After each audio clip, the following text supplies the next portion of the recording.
नमस्कार, आपका स्वागत है। दोस्तों, दिवाली सनातन धर्म का प्रमुख त्योहार है। आज के इस वीडियो में हम आपको बताएंगे कि महिलाओं को, खास तौर से शादीशुदा महिलाओं को, ये 5 गहने कभी भी नहीं पहनने चाहिए, वरना इससे आपके पति को कष्ट उठाने पड़ते हैं। यहां तक कि पति की मृत्यु भी हो सकती है। साथ ही हम आपको बताएंगे कि वो कौन सी गलती महिलाएं आमतौर पर करती हैं, जिसके कारण पति की बर्बादी तय है। तो पूरी जानकारी के लिए वीडियो को अंत तक जरूर देखिएगा। दोस्तों, सच्ची श्रद्धा से कमेंट बॉक्स में जरूर लिखें, हर हर महादेव, राधे राधे। दोस्तों, महिलाओं को गलती से भी ऐसे गहने नहीं पहनने चाहिए। खासकर ये जानकारी सुहागन महिलाएं जरूर देखें। सुहागिन महिलाओं के लिए उनका 16 श्रृंगार बहुत ही महत्वपूर्ण माना जाता है। शादी के बाद महिलाएं अपने पति के सौभाग्य के लिए श्रृंगार करती हैं। तो दोस्तों, चलते हैं और सुनते हैं गुरु जी से कि वो क्या कहते हैं इसके बारे में। दोस्तों, गले में मंगलसूत्र, माथे पर सिंदूर और हाथों में चूड़ियां, ये 3 चीजें तो हर शादीशुदा महिलाओं की खूबसूरती में 4 चांद लगा देती है। पति के नाम पर किया गया ये श्रृंगार बहुत ही दिलचस्प और आकर्षक भी होता है। वहीं ज्योतिष शास्त्र के अनुसार महिलाओं के श्रृंगार की कुछ चीजों का गलत चुनाव उनके पति के लिए दुर्भाग्य का कारण बनती हैं। दरअसल महिलाएं जितने भी गहने पहनती हैं, फिर वो चाहे कानों के कुंडल हो, पैरों की बिछिया, पायल या मंगलसूत्र हो, चूड़ियां हो, आपको ये गलतियां कभी भी नहीं करनी चाहिए। आज के इस वीडियो में हम सभी गहनों के बारे में बात करेंगे।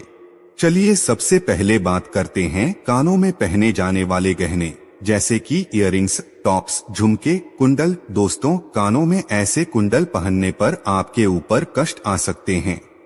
आपके पति पर कोई भारी विपदा आ सकती है। तो चलिए जानते हैं, लेकिन उससे पहले दोस्त, तो आपसे रिक्वेस्ट है कि वीडियो को लाइक करें, अपने दोस्तों के साथ शेयर करें, और अगर आपने अभी तक चैनल को सब्सक्राइब नहीं किया है तो सब्सक्राइब करके बेल आइकॉन जरूर प्रेस करें। दोस्तों, सबसे पहले तो आपको बता दें, कान छेदन संस्कार के नियम हमारे शास्त्र कहते हैं कि ये संस्कार 6 से लेकर 18 महीने तक के बच्चों के हो जाना चाहिए। अगर ऐसा नहीं हो पा रहा है तो अब आपकी आयु किसी विषम संख्या में हो, जैसे 3 साल, 5 साल, 7 साल, 9 साल, 11 साल, इसी तरह से आगे बढ़ती हुई इन्हीं वर्षों में हो जाना चाहिए। ध्यान रखने वाली बात यह है, ये संस्कार अगर लड़कों का हो रहा है तो पहले दाहिने कान का छेदन होना चाहिए, फिर दाहिने कान, और बालिकाओं में ये क्रम उल्टा हो जाता है। उनका पहले बाएं कान का छेदन होना चाहिए, फिर दाहिना। बालिकाओं में एक और चीज होती है, उनकी नाक, उसे भी छेदा जाता है, और वो भी बायां।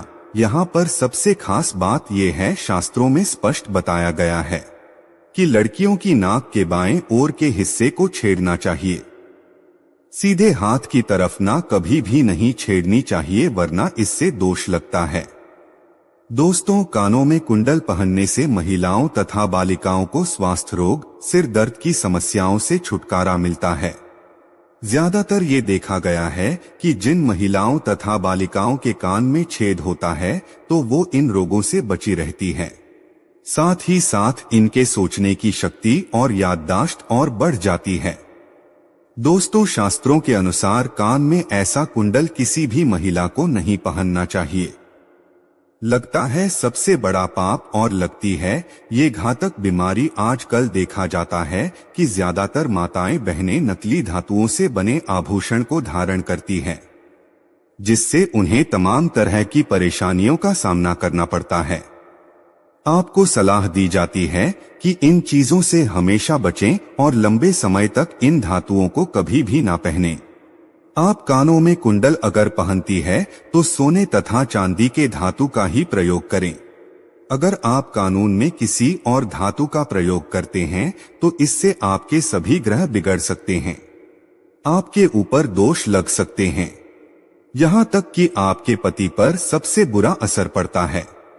किसी और धातु को कान में डालने से कैंसर जैसी घातक बीमारी भी हो सकती है, इसलिए सावधान रहें। दोस्तों, अगर आप कान में सोने या चांदी के कुंडल नहीं डाल सकते हैं, क्षमतानुसार या किसी और कारणवश, तो ऐसे में आप अपने कानों में नीम की डंडियां डाल सकते हैं। आपने अपने घर में बड़े बुजुर्गों को, नानी दादी को कहते भी सुना होगा कि कभी भी खाली का नहीं रहने चाहिए। कान में अगर आप कुछ ना डालना चाहे तो नीम की डंडियां जरूर डालकर रखें। दोस्तों, शादीशुदा महिलाएं सावधान रहें, नहीं तो आपके घर में अनर्थ हो जाएगा। शास्त्रों के अनुसार व्यक्ति पर सबसे भारी दोस्त अब लगते हैं जब वो किसी पराये व्यक्ति की चीज का इस्तेमाल करें। इसीलिए सुहागन महिलाएं कभी भी किसी और के कुंडल अपने कानों में ना डाले, अन्यथा आपका वैवाहिक जीवन खराब हो सकता है, उसका दोष आपके ऊपर आ सकता है। ऐसे में आपको मंगलसूत्र भी किसी और का इस्तेमाल नहीं करना चाहिए, नहीं तो बुरे परिणाम आपको झेलने पड़ सकते हैं। इसीलिए आपका वैवाहिक जीवन कभी खराब ना हो, आप ये सावधानी जरूर बरतें। दोस्तों, विवाहित महिलाएं पैरों में बीच की 3 उंगलियों में बिछिया पहनती है। ये गहना सिर्फ साज श्रृंगार की वस्तु नहीं है।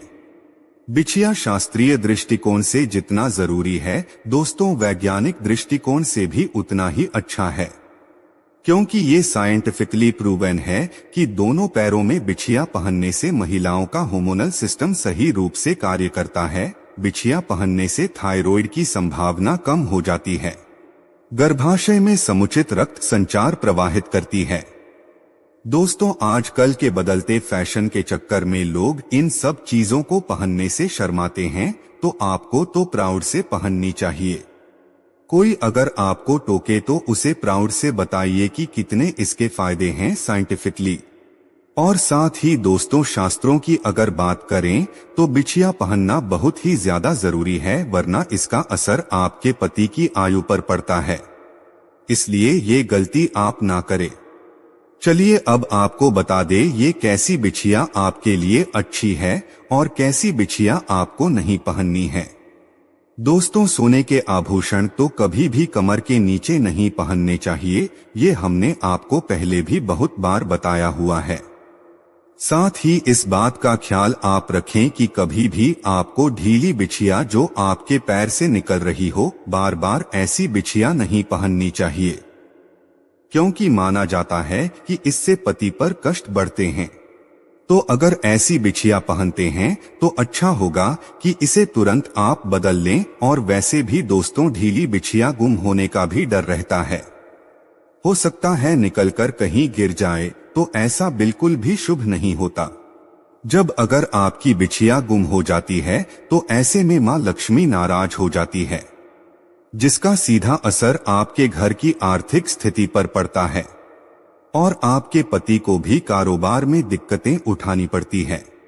तो इसीलिए आप सावधान रहें, ये गलती ना करें। चलिए अब आपको बता दें कि कैसे बिछिया अच्छी है। तो दोस्तों, पैरों में हमेशा चांदी की बिछिया पहने, और ये बिछिया अगर मछली के आकार की हो तो सबसे असरदार मानी जाती है। मछली का आकार मतलब बीच में गोलाकार और आगे पीछे कुछ नोकदार सी और घुंघरू वाली बिछिया पहनेंगे तो माना जाता है कि इससे मां लक्ष्मी अति प्रसन्न होती है। दोस्तों, आपने देखा होगा घर में बड़े बुजुर्ग भी जो पायल या बिछिया पहनते हैं वो घुंघरू वाली होती है, क्योंकि घुंघरू की आवाज मां लक्ष्मी को आकर्षित करती है। ऐसे घरों में मां लक्ष्मी स्थायी रूप से वास करती है। दोस्तों, गहनों की ही तरह कपड़ों का भी संबंध व्यक्ति की किस्मत से जुड़ा है। जो रोजाना हम कपड़े पहनते हैं उसके भी कुछ नियम हैं। कुछ ऐसी गलतियां हैं जो आमतौर पर घर में महिलाएं कर बैठती है और इससे गरीबी आती है। तो लोग बोलते हैं कि हमने तो सब कुछ ठीक किया था, फिर क्यों हमें दरिद्रता झेलनी पड़ रही है। वैसे भी दोस्तों, ये तो सब जानते हैं कि किसी मनुष्य के व्यक्तित्व में उसके कपड़ों का भी एक अहम किरदार होता है। वस्त्र न सिर्फ तन को ढकती हैं, बल्कि उनमें हमारे चरित्र, व्यवहार, आत्मविश्वास की भी झलक होती है। और आपको बता दें कि शास्त्रों के अनुसार आप किस तरह के कपड़े पहनते हैं ये बहुत ही ज्यादा महत्व रखता है। कहा भी जाता है कि इंसान की पहचान उसके कपड़ों से होती है। वर्तमान दौर में नए फैशन के चलते बहुत से लोग कटे फटे कपड़े, जीन्स टॉप पहनते हैं, या फिर कभी कभी हम लापरवाही में कपड़े की सिलाई खुल जाने के बाद भी उसे ठीक नहीं करते। यही सबसे बड़ी गलती आमतौर पर महिलाओं द्वारा घर में की जाती है। ज्योतिष शास्त्र के मुताबिक ऐसे कपड़ों को पहनना अशुभ माना जाता है। कटे फटे कपड़े पहनने से शुक्र ग्रह प्रभावित होता है और यह हमारे जीवन में होने वाली शुभ अशुभ घटनाओं के लिए जिम्मेदार हो सकता है। ज्योतिष शास्त्र के अनुसार कटे फटे कपड़े पहनने से शारीरिक क्षमता और ऊर्जा नष्ट होती है। इससे हमारा शरीर अनेक प्रकार की बीमारियों से ग्रस्त हो जाता है। शुक्र के प्रभाव से बचने के लिए आपको कटे फटे कपड़े पहनने से बचना चाहिए। महिलाओं को घर में इस तरह के कपड़ों को तुरंत ठीक कर लेना चाहिए और जो कपड़े अगर ठीक नहीं हो सकते हैं तो घर से बाहर कर दें। परिवार के सदस्यों को इस तरह के कपड़े ना पहने दें। कटे फटे कपड़ों को पहनने से दरिद्रता आती है, इसलिए भूलकर भी ये गलती अपने घर में ना होने दें। इस प्रकार के कपड़ों का इस्तेमाल नहीं करना चाहिए। दोस्तों ध्यान दें, शनिवार के दिन कभी भी नए कपड़े न पहनें। नए कपड़े को केवल बुधवार, बृहस्पतिवार और शुक्रवार के दिन ही पहनना चाहिए। रात्रि के समय नए कपड़ों को बाहर नहीं छोड़ना चाहिए। इनमें नकारात्मक ऊर्जा प्रवेश कर सकती है जो कि कपड़े पहनते समय हमारे ऊपर प्रभाव डालती है। तो दोस्तों आप कोई वीडियो कैसा लगा हमें कमेंट में जरूर बताएं। इस वीडियो को लाइक करें, अपने दोस्तों के साथ शेयर करें और हमें सब्सक्राइब करना ना भूलें। और हाँ, इस वीडियो से कोई भी सवाल है तो आप कमेंट बॉक्स में जरूर लिखें और आपके पास कोई भी सवाल नहीं तो यस लिखें, क्योंकि यस लिखने से वीडियो बनाने का मोटिवेशन मिलता है। धन्यवाद।